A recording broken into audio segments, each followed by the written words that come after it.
What's up, everybody? Welcome into another episode of the Celtics Talk Podcast, a very special episode. Chris Forsberg here, still in quarantine land, but this week, one of my favorite pods of all time. We got Mike and Tommy back here. If you listened last week, we caught up with them, but the real reason we wanted them on is because recently we hit a milestone. Right before the season was suspended in March, we crossed 1,500 Tommy Awards delivered.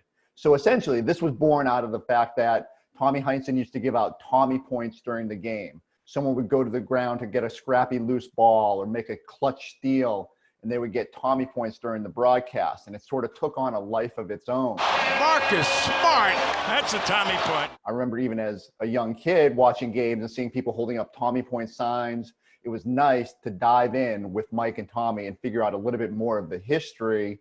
And you go through the archives of the 1,500 winners, and there's some really funny names in there. Santa Claus won it one year. The Seattle Fish Guys got it back in 2004. Maury Epstein, the entire 1957 Celtics won on their 50th anniversary in 2007, and a whole bunch of others, a long forgotten Celtics names. But as you'll hear coming up, Tommy explains that some of his favorite Tommy Awards always went to the unsung heroes. Part of it, as he'll explain, is because Red Auerbach always tried to accentuate the lesser-known players. Paul Pierce still at the top of the list. You'll hear Mike Gorman ask just how many he's won. Paul tops the list. He's far and away the leader, something like 137 Tommy Awards. Rajon Rondo, number 2 at 100. No one else is even close, although Marcus Smart could soon elevate to the number 3 position. But let's rewind first. Let's figure out how the Tommy point and the Tommy Award came to be. Here's Mike and Tommy on how it all came together.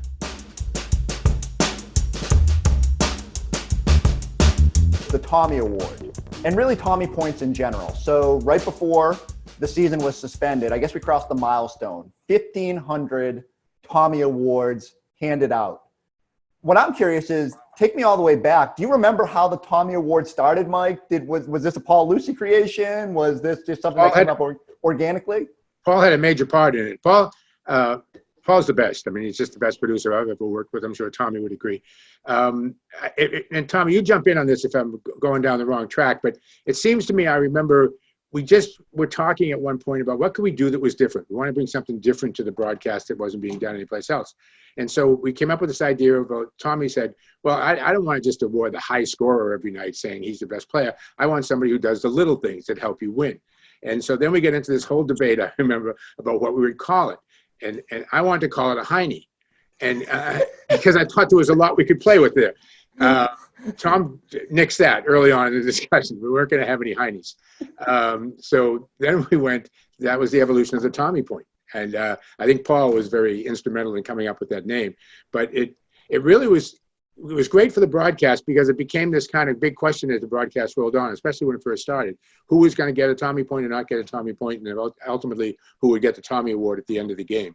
So it really gave us a good hook. And, you know, I have fun introducing Tommy in public sometimes by saying if you're 60 years or older, you know Tommy as a player. If you're 40 years or older, you know Tommy as a coach. If you're 20 years or older, you know Tommy as a broadcaster. And if you're 10 years or younger, you think he's Shrek.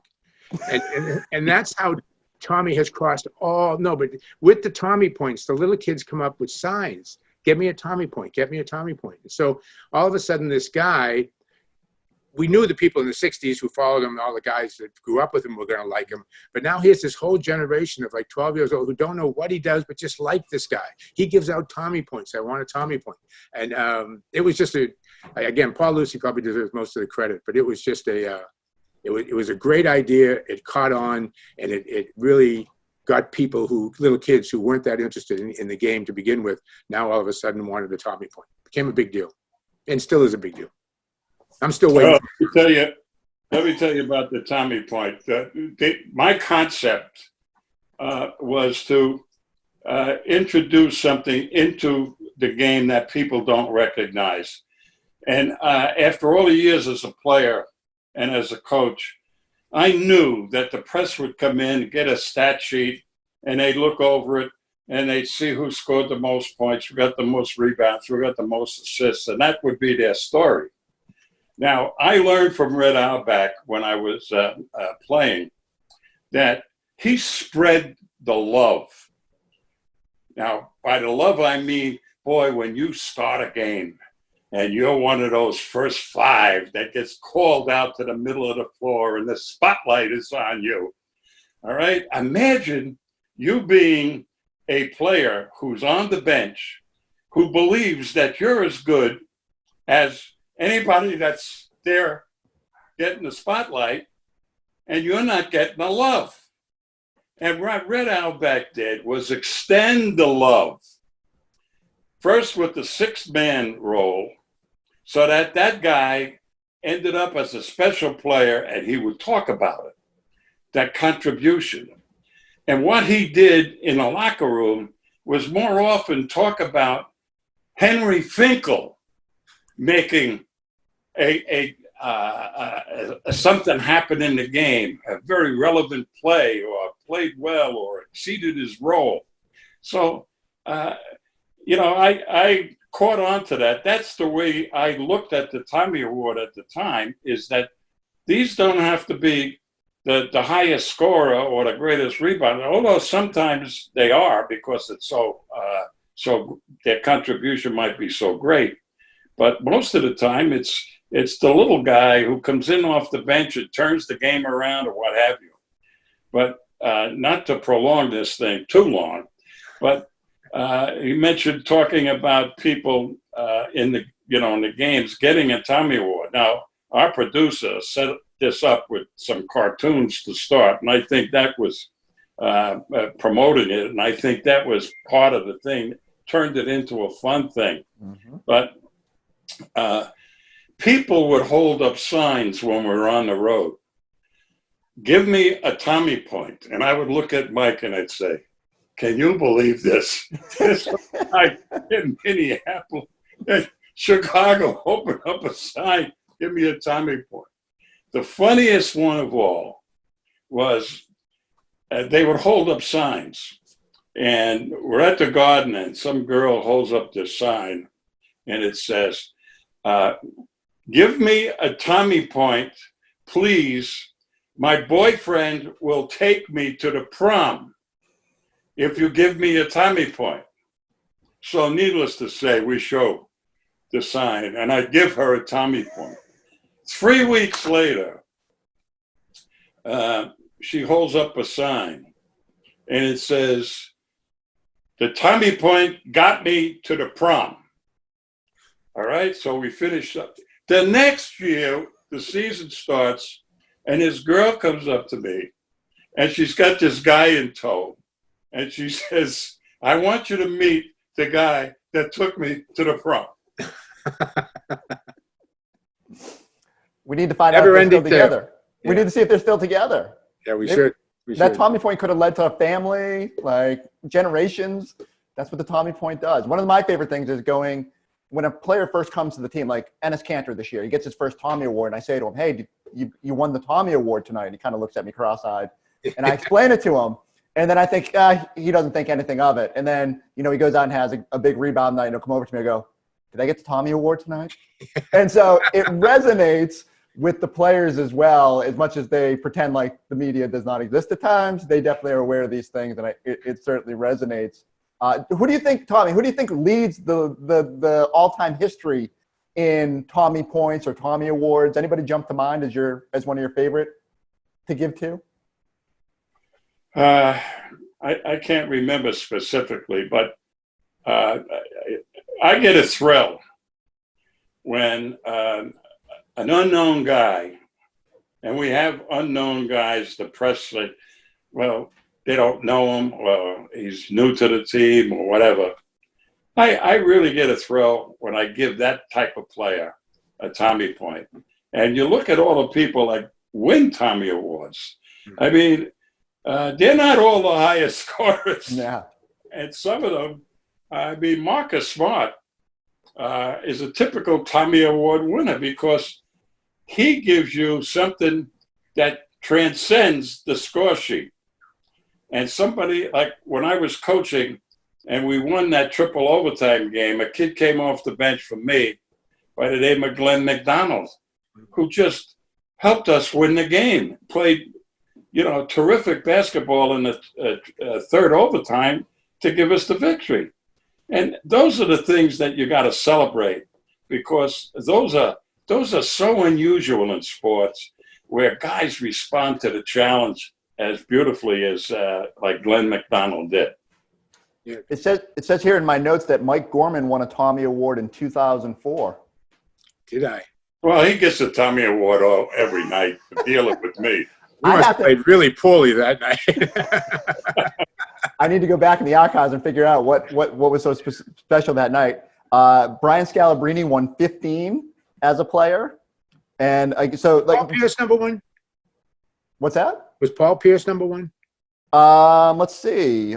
144 different people have won, including the 1957 team, A Fan with a Sign, Cedric Maxwell, Maury Epstein, Doc Rivers, Dr. Glenn Ross, the Seattle Fish Guys. The Seattle Fish Guys, absolutely. Tom, you remember that well. Tossing fish in the Seattle fish market? The entire team won in 2003, and Santa Claus. I do not have a list of who won most. I do have that opponents have won 26 times. And I feel like that's a trend we don't do much anymore, right? No, like we don't know. Well, what we used to do in the games initially is really pronounce a Tommy point, a Tommy Award point for a guy in the game. Yeah. Now we just do it after the game is over. And so people were actually looking at the game and making judgments about the Tommy Award themselves. And that was the fun part about it. I mean, it went way past what I think all of us ever thought of. Well, Paul Pierce did win twice as an opponent, so pretty much every time he came back as a so I'll have to. When you see such a great performance by an opposing player, if you're a player like me, you recognize a guy that played great to beat you. I'm just running. I'm looking. So Jason Levine, one of our behind the scenes digital guys, has kept a full encyclopedic list of the Tommy Award, and it's fascinating. It's just, so the opponents have won 26 times, and I'm looking at some of the names: Vladimir Stepania, Bobby Sura, Jamal Tinsley, like some real blasts from the past here. So some obvious ones like Shaquille O'Neal and Vlade Divac and Reggie Miller, but I'm eager to dive into the archives and find out what you had to do as an opponent to get one of these things. It has to be.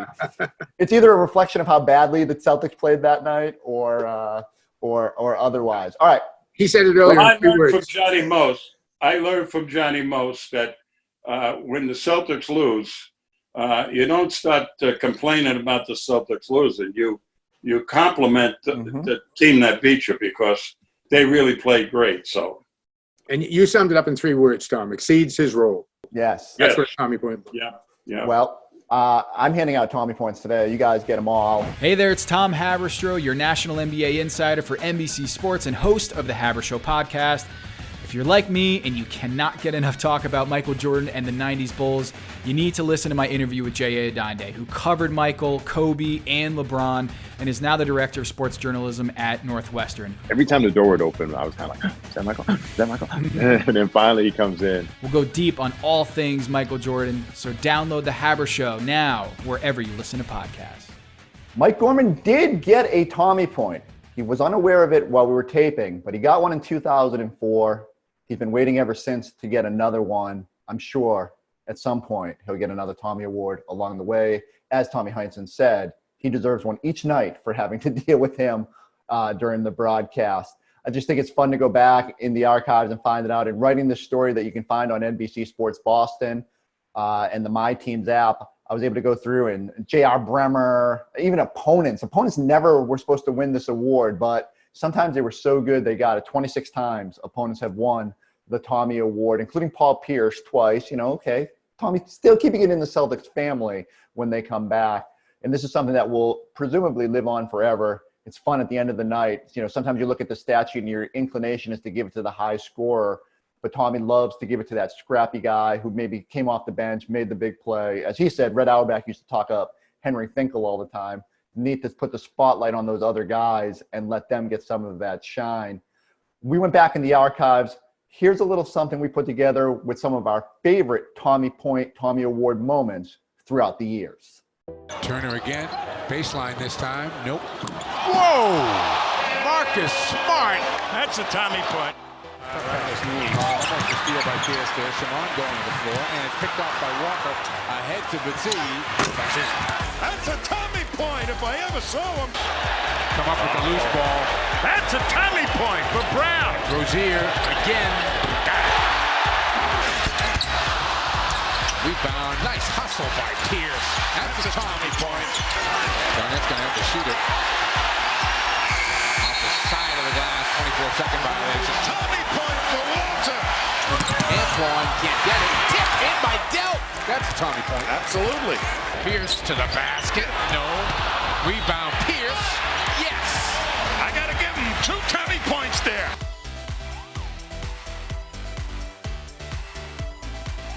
I got to give this kid a Tommy point here. All right, that's going to do it for this episode of the Celtics Talk Podcast. Thank you all for checking it out. We're going to get Mike and Tommy back at some point. Keep their voices fresh so that you can hear them even as we're waiting for basketball to come back. While you're waiting for that, go like, subscribe, leave a comment. We'll be back next week, next Wednesday, with a new episode of the Celtics Talk Podcast. We'll see y'all then.